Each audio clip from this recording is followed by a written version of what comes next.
Welcome everyone. Today we are continuing the topic memory and forgetting. So today's topic is long-term memory, various levels of processing. Right? So long-term memory goes through 3 levels of processing. We will understand that through Craig and Lockhart model.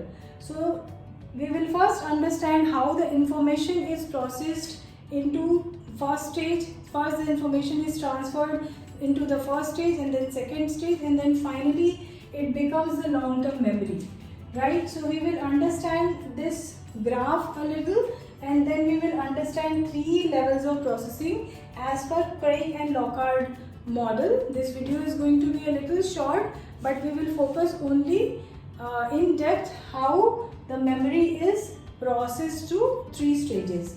So Craig and Lockhart model 3 levels of processing is divided into first, second and third level of processing. The first level is the shallowest level. Shallowest means is in the beginning mode, and then second level is the intermediate, and the final level, third level is the deepest level, where the memory converts into the long-term memory. Now, the first shallowest level is the sensory level of processing that we understand in our first video, that when the information around us gets connected to our cognition, there we actually absorb the information through the sensory model. So the sensory level of processing is the first stage as per Craig and Lockhart, that is the shallowest.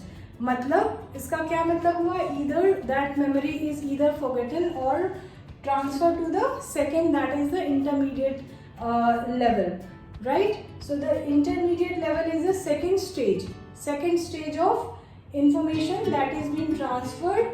That here we are understanding the levels of processing. So first, second and third level, shallowest, intermediate and the deepest. So the deepest is long-term memory. Now the second intermediate level is where you actually focus on the phonetic aspect of the memory, where you actually can transform that phonetic sensory into at least one meaningful word, right? So that is the second intermediate level of processing.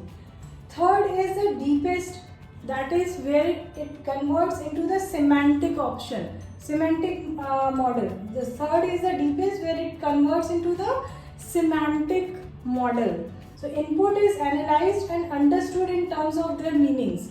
Now here it's the sensory level of processing. Second is where you convert those sensory phonetic aspects into at least one meaningful word. So either it's phonetic sounds or anything that is visible also, that is also sensory, that is connected into at least one meaningful word. And the third is from second level to it pass on to the deepest level, that is the third level, where it actually gets confirmed as a long-term memory as an elaborated knowledge.